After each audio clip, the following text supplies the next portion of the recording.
Welcome to Build and Thrive Thunder Bay. I'm Robert Downing, and today we're unpacking what growth actually looks like for small businesses this year. David, thanks for joining us. To kick off, how should local owners redefine growth beyond follower counts, and what single North Star metric would you have them prioritize? Start by separating sustainable outcomes from vanity. Real growth means durable revenue, healthy margins, the capacity to fulfill without burnout, and increasing customer lifetime value. Pick one North Star tied to cash flow. For most locals, that's LTV to CAC ratio or payback period. Then, pick supporting KPIs that ladder up: average order value, repeat purchase rate, lead volume, qualified appointment rate, close rate, and pipeline velocity. If you're a retailer, foot traffic and conversion rate matter. If you're a services firm, show rate and booking rate matter. Review weekly, but make decisions monthly so you're not chasing noise. Profit per job or per basket should trend up as you scale. That's a crisp reset, especially anchoring to cash flow. Building on that, owners often struggle to connect metrics to the customer journey. Could you map the most useful KPIs to the funnel stages: awareness, consideration, conversion, and retention, and offer a quick Thunder Bay example for each so listeners can benchmark? Awareness. Track reach, impressions, and branded search volume in GA4 and Google Trends. Example: a Thunder Bay HVAC company monitors branded searches rising before spring thaw. Consideration: measure website engagement, bounce rate on service pages, scroll depth, time on page, and email signups from a seasonal checklist. Conversion: cost per lead, cost per acquisition, ROAS, and booking rate from landing pages or click to call. A local bakery might track CPA on a Mother's Day cake pre-order. Retention and referral: repeat purchase rate, subscription churn, review velocity, and NPS. A clinic could watch repeat appointment cadence and reviews gained per week. Tie each stage to goals in GA4 so reporting rolls up cleanly weekly. Helpful specificity. Let's talk first-party data, because rented audiences are fickle. For a resource-constrained shop, what's the simplest system to capture email and SMS with clear consent, segment by intent, and centralize it in a CRM? And what lead magnets actually work for local, non-e-commerce businesses? Keep it lightweight. Use a CRM like HubSpot or Pipedrive to store contacts and track deals. Add website forms and a sticky bar offering one useful thing: a seasonal checklist, a buyer's guide, or a first visit coupon. Collect email and phone with explicit SMS consent boxes. Tag by intent. Browsing: quote requested, booked, or lapsed. Sync to MailChimp or Klaviyo for simple nurture. 3 to 5 emails plus optional SMS reminders. Add website chat, SMS, so a lead can ask questions and drop into the CRM automatically. Review capture rate weekly. Visits to signups, signups to booked, booked to repeat. Keep forms short and promise response times up front within hours. Great. Now discoverability. With local intent rising, what are the essentials for Google Business Profile, NAP consistency, and local backlinks, plus a proactive review strategy? And since the GBP chat feature is unreliable or gone for some, what messaging alternatives should owners enable, and what response time SLAs actually win? For GBP, complete everything.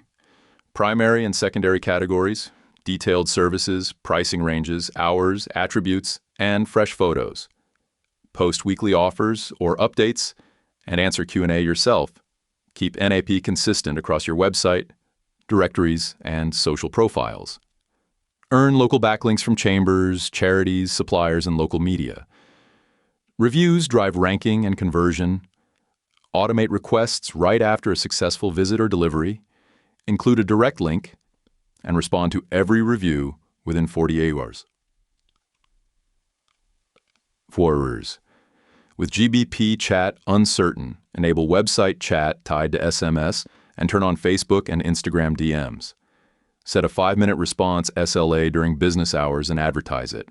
After hours, use an autoresponder with clear next-day follow-up promised. Love the 5-minute standard. Let's shift to demand creation. What content reliably converts for locals? Think short-form video, before and after stories, FAQs, process walkthroughs, and clear calls to action. And how should they leverage UGC?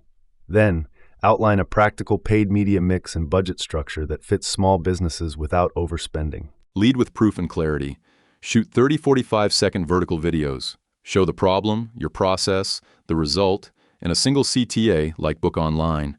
Rotate before-after photos, quick tips, and customer testimonials captioned for sound-off viewing. Turn FAQs into posts and reels. Encourage UGC with a simple prompt and permission. Share your new deck and tag us. Paid mix. High-intent Google search for core services. Meta for demand gen and retargeting. Local services ads if you qualify. Split budget like 60% search.LSA, 30% meta, 10% testing. Align offers per channel, entry point discounts or bundles for first-time buyers. Avoid spreading thin. Retarget site visitors with social proof and deadlines that convert. Those budgets feel doable. Traffic is wasted without conversion. What foundations should every local website have this year, especially on mobile, to enable frictionless booking or checkout? Please cover value propositions, page speed, click-to-call, online scheduling, and when to use campaign-specific landing pages versus the homepage for paid traffic. Start with a headline that says what you do, for whom, and the primary benefit in one line. Put your primary CTA above the fold. Book now, get a quote, or call. Make pages fast, compress images, lazy load video, and use a lightweight theme. Test with page speed insights. On mobile, keep forms to 3 fields and add click-to-call and tap-to-text. Offer online scheduling with Calendly or Square. Build campaign-specific landing pages that mirror ad copy. Show relevant proof, and strip navigation.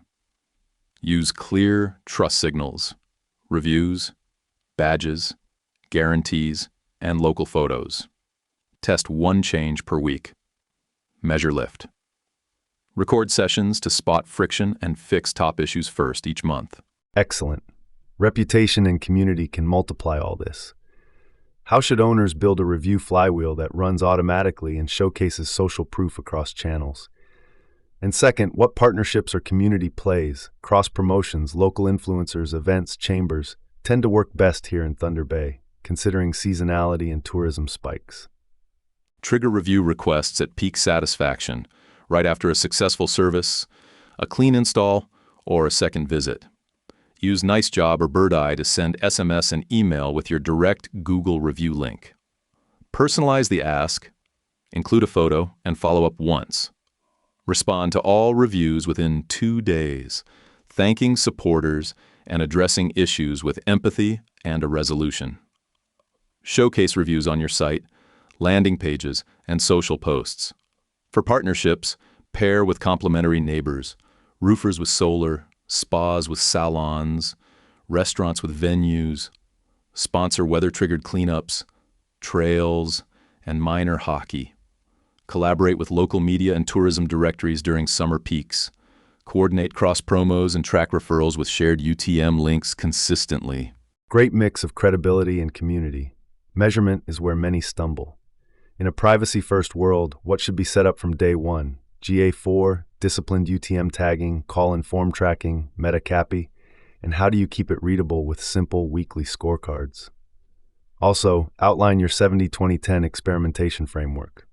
Begin with GA4 configured to track conversions that map to revenue, calls, form submissions, bookings, and checkouts. Use consistent UTM naming for every campaign and creative. Implement call tracking like Ring Robin with dynamic number insertion and route forms into the CRM with source captured. Pipe server-side events to Meta via CAPI to stabilize optimization. Build a one-page Looker Studio dashboard showing North Star, KPIs by funnel stage, and week-over-week deltas.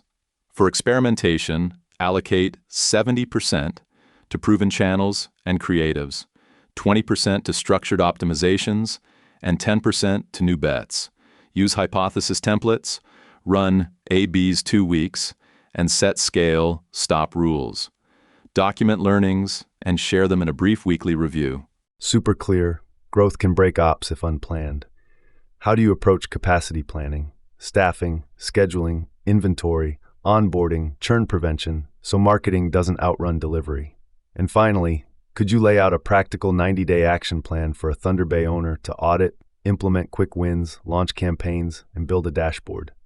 Forecast demand by channel using last year's seasonality plus this year's pipeline. If demand exceeds capacity, adjust offers, scheduling, or pricing before you oversell. Hire or cross-train ahead of peaks. Create checklists for fulfillment and onboarding to maintain quality. Protect retention with proactive follow-ups and service recovery scripts. For 90 days, week 1-2, audit website, GBP, tracking and offers. Weeks 3-4, implement quick wins, launch review automation, and fix speed. Weeks 5-8, launch 2 high-intent campaigns, search RLSA, and meta retargeting, with campaign-specific landing pages. Weeks 9-12, build a Looker Studio dashboard, run your first A/B tests, and hold weekly optimization reviews. Layer in weather triggers and tourism calendars unique to Thunder Bay. That ties it together nicely, especially aligning demand with capacity and a crisp 90-day plan. To recap, we reframed growth around profit, LTV, and readiness, mapped KPIs to the funnel, stood up first-party data and local SEO, built converting content and offers, set up paid measurement and testing, and activated reviews and partnerships.